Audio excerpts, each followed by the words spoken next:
Hi friends, പുതിയൊരു വീഡിയോയിലേക്ക് സ്വാഗതം. വീട്ടമ്മമാർക്ക് ഡെയിലി ലൈഫിൽ ഒത്തിരി യൂസ്ഫുൾ ആവുന്ന കുറച്ച് കുഞ്ഞു കുഞ്ഞു ടിപ്സാണ് കേട്ടോ ഇന്നത്തെ വീഡിയോയിൽ ഉൾപ്പെടുത്തിയിരിക്കുന്നത്. ഇതിൽ ഒരു ടിപ്പെങ്കിലും നിങ്ങൾക്ക് അറിയാത്തതായിട്ടുണ്ടാകും. അതുകൊണ്ട് വീഡിയോ സ്കിപ്പ് ചെയ്യാതെ എല്ലാവരും മുഴുവനായിട്ട് കാണണേ. നമ്മളെല്ലാവരും തന്നെ വീടുകളിൽ സ്ഥിരമായിട്ട് വാങ്ങി വയ്ക്കുന്ന ഒരു ഐറ്റമാണ് നാരങ്ങ. കുറഞ്ഞ അളവിലായാലും കൂടിയ അളവിലായാലും നമ്മൾ വാങ്ങുന്ന നാരങ്ങ മാസങ്ങളോളം കേടാവാതിരിക്കാനുള്ള ഒരു ടിപ്പാണ് കേട്ടോ ഞാനിവിടെ പറയുന്നത്. നാരങ്ങ കേടാവാതെ സൂക്ഷിച്ചു വയ്ക്കാനുള്ള കുറച്ചധികം ടിപ്സൊക്കെ ഉണ്ട്. ഞാൻ ചെയ്യുന്ന രീതിയാണ് ഇവിടെ പറയുന്നത്.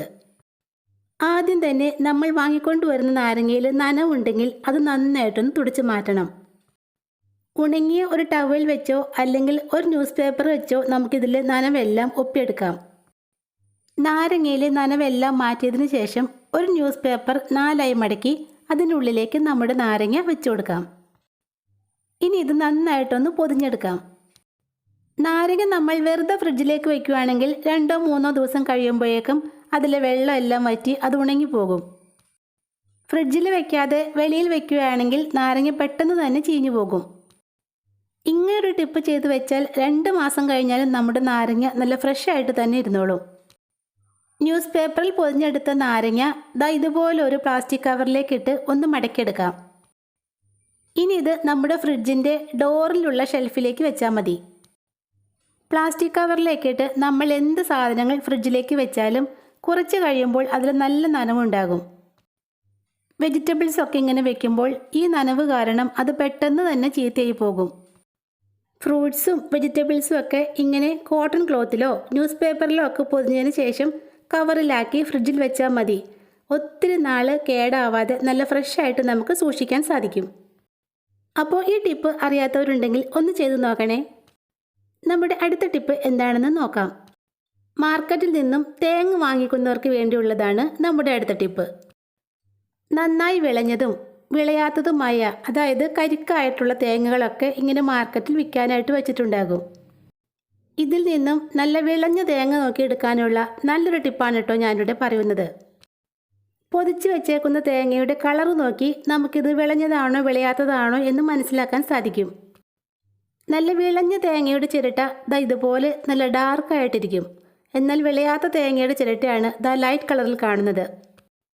അതുപോലെ തന്നെ തേങ്ങയുടെ കണ്ണ് കണ്ടാലും നമുക്കിത് വിളഞ്ഞതാണോ വിളയാത്തതാണോ എന്നറിയാൻ സാധിക്കും. ഇത് നന്നായിട്ട് വിളഞ്ഞ ഒരു തേങ്ങയാണ്. ഇതിൻ്റെ കണ്ണ് കണ്ടോ, ഉള്ളിലേക്ക് കുഴിഞ്ഞിരിക്കുന്നത്. മാത്രമല്ല കണ്ണുകൾക്ക് നല്ല ഡാർക്ക് കളറുമാണ്. വിളയാത്ത തേങ്ങയുടെ കണ്ണിൻ്റെ വ്യത്യാസം കണ്ടോ, അതൊരു ലൈറ്റ് കളറാണ്. മാത്രമല്ല കണ്ണുകൾ പുറത്തേക്ക് തള്ളിയിരിക്കുന്നു. അതുപോലെ തന്നെ തേങ്ങ എടുത്ത് കയ്യിൽ വയ്ക്കുമ്പോൾ നല്ല കനമുള്ള തേങ്ങയാണെങ്കിൽ അത് വിളയാത്തതായിരിക്കും. എന്നാൽ തേങ്ങ നല്ല മൂത്തതാണെങ്കിൽ അതിന് കനം കുറവായിരിക്കും. അതുപോലെ തന്നെ നമ്മൾ സാധാരണയായിട്ട് തേങ്ങയൊക്കെ കുലുക്കി നോക്കിയാണ് വാങ്ങാറ്. നന്നായിട്ട് കുലുങ്ങുന്ന തേങ്ങ നല്ല മൂത്തതായിരിക്കും. എന്നാൽ കനമുള്ളതും കുലുങ്ങാത്തതുമായ തേങ്ങ കരിക്കായിരിക്കും. അതൊരിക്കലും നമുക്ക് കറി വയ്ക്കാൻ കൊള്ളില്ല. അതുപോലെ തന്നെ നമ്മൾ പുറത്തുനിന്ന് വാങ്ങുന്ന തേങ്ങയിൽ ധാരാളം അഴുക്കും ചെളിയും ഒക്കെ പറ്റിപ്പിടിച്ചിട്ടുണ്ടാവും. അതെവിടെ നിന്ന് എത്ര പേരുടെ കൈകളിലൂടെ മാറി വന്നതാണെന്ന് നമുക്കറിയില്ലല്ലോ. അതുകൊണ്ട് തേങ്ങയൊക്കെ വാങ്ങുകയാണെങ്കിൽ അത് വീട്ടിൽ കൊണ്ടുവന്ന് നന്നായിട്ട് കഴുകിയതിന് ശേഷം മാത്രം ഉപയോഗിക്കാൻ ശ്രദ്ധിക്കണേ. അപ്പോൾ ഈ ഒരു കുഞ്ഞു ടിപ്പ് നിങ്ങൾക്ക് ആർക്കെങ്കിലും യൂസ്ഫുള്ളായി കാണുമെന്ന് കരുതുന്നു. നമ്മുടെ അടുത്ത ടിപ്പ് എന്താണെന്ന് നോക്കാം. നമ്മുടെ സ്വിച്ച് ബോർഡിൻ്റെ അടുത്ത് ടേബിളോ കബോർഡ്സോ ഒന്നുമില്ലെങ്കിൽ നമുക്ക് മൊബൈൽ ഫോണൊക്കെ ചാർജ് ചെയ്യാൻ വയ്ക്കാൻ കുറച്ച് പാടായിരിക്കും. ഇങ്ങനെ ഒരു സൂത്രം ചെയ്തു വെച്ചാൽ ടേബിളിൽ ഒന്നും വയ്ക്കാതെ തന്നെ നമുക്ക് നമ്മുടെ മൊബൈൽ ഫോൺ ഈസി ആയിട്ട് ചാർജ് ചെയ്തെടുക്കാം. സ്വിച്ച് ബോർഡിനടുത്ത് ഒരൽപ്പം മാറ്റി ഒരാണി തറച്ചതിന് ശേഷം ഒരു ചെറിയ ബാഗ് അതിലേക്ക് തൂക്കിയിടാം. ഇനി ചാർജ് ചെയ്യാനുള്ള ഫോൺ നമുക്ക് ഈ ബാഗിൻ്റെ ഉള്ളിലേക്ക് വെച്ചു കൊടുക്കാം. പിന്നെ കുഞ്ഞുങ്ങളൊക്കെ ഉള്ള വീടുകളിലാണെങ്കിൽ ടേബിളിലൊക്കെ ഇരിക്കുന്ന ഫോൺ അവർ വലിച്ച് താഴെ ഇടാറില്ലേ? ഇങ്ങനൊരു ടിപ്പ് ചെയ്തു വെച്ചാൽ കുഞ്ഞുങ്ങൾക്ക് എടുക്കാത്ത രീതിയിൽ നമുക്ക് ഫോൺ ചാർജ് ചെയ്തെടുക്കാൻ സാധിക്കും. അപ്പോൾ ഈ ഒരു ടിപ്പ് നിങ്ങൾക്ക് യൂസ്ഫുള്ളായി തോന്നുവാണെങ്കിൽ വീഡിയോ ഒന്ന് ലൈക്ക് ചെയ്തേക്കണേ. വീട്ടമ്മമാർക്ക് ഒത്തിരി യൂസ്ഫുള്ളാകുന്ന ഒരു കിടുക്കാച്ച ടിപ്പാണ് കേട്ടോ അടുത്തായി പറയുന്നത്. നമ്മുടെ എല്ലാവരുടെയും വീട്ടിൽ മിക്സി ഉണ്ടാവുമല്ലോ. മിക്സിയൊക്കെ വാങ്ങി കുറേ നാൾ കഴിയുമ്പോൾ മിക്സിക്ക് യാതൊരു പ്രശ്നവും ഉണ്ടാവില്ല. എന്നാൽ മിക്സി ജാറ് പെട്ടെന്ന് അങ്ങോട്ട് കേടായി പോവും. മിക്സി ജാറിൻ്റെ പെട്ടെന്ന് കേടുവരുന്ന ഭാഗമാണ് അതിൻ്റെ ക്യാപ്പ്. അടപ്പിൻ്റെ ഉൾഭാഗത്തുള്ള ഒരു റബ്ബർ ഗ്യാസ്കറ്റ് ഇല്ലേ, അതാണ് പെട്ടെന്ന് കേടുവന്നു പോകുന്നത്. അടപ്പിൻ്റെ ഉള്ളിലെ ഈ ഗ്യാസ്കറ്റ് പൊട്ടിക്കഴിഞ്ഞാൽ പിന്നെ നമുക്ക് വെള്ളമുള്ള സാധനങ്ങളൊന്നും ഇതിലിട്ട് അരയ്ക്കാൻ പറ്റില്ല. അവ പുറത്തേക്ക് തെറിച്ച് വീഴും.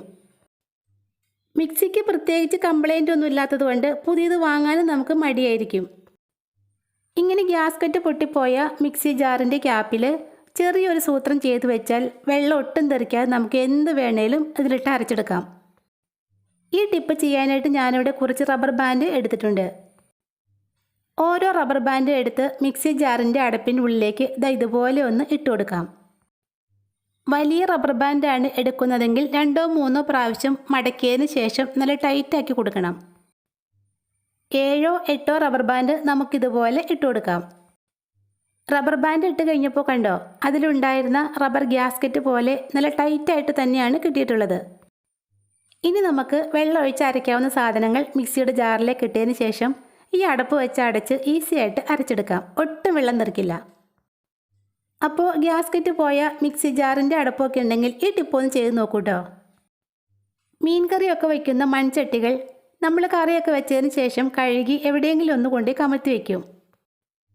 2-3 ദിവസത്തിന് ശേഷം, അതല്ലെങ്കിൽ അടുത്ത തവണ നമ്മൾ കറി വയ്ക്കാൻ എടുക്കുമ്പോൾ നമ്മുടെ ചട്ടിയുടെ ഉൾഭാഗം ഇതുപോലെ പൂപ്പൽ പിടിച്ചിരിക്കുന്നത് കാണാറില്ലേ? മഴക്കാലത്തായാലും വേനൽക്കാലത്തായാലും കറിച്ചട്ടി കഴുകി വെച്ച് കഴിയുമ്പോൾ ഉണ്ടാകുന്ന ഒരവസ്ഥയാണിത്. സ്ക്രബ്ബറൊക്കെ വെച്ച് തേച്ചുരച്ച് കഴുകിയിട്ട് വെച്ചാൽ പോലും ഇങ്ങനെ ഉണ്ടാകും. മൺചട്ടിയൊക്കെ കഴുകി കമഴ്ത്തി വയ്ക്കുമ്പോൾ ഇങ്ങനെ ഒരു സൂത്രം ചെയ്തു വെച്ചാൽ എത്ര നാളിരുന്നാലും ചട്ടിക്കുള്ളിൽ പൂപ്പൽ വരില്ല.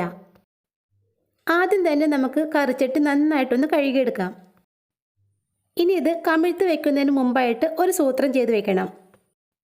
2-3 ഷീറ്റ് ന്യൂസ് പേപ്പർ നല്ല കട്ടിക്ക് ഇതുപോലെ ഒന്ന് മടക്കിയെടുക്കാം. ഇനി നമ്മൾ ചട്ടി കമിഴ്ത്തി വെക്കുന്നത് എവിടെയാണോ അവിടെ ഈ പേപ്പർ വിരിച്ചതിന് ശേഷം അതിന് മുകളിലേക്ക് ചട്ടി വെക്കാം. ചട്ടിയുടെ വായ്ഭാഗം മുഴുവനും പേപ്പറിനുള്ളിലായിരിക്കാൻ പ്രത്യേകം ശ്രദ്ധിക്കണം.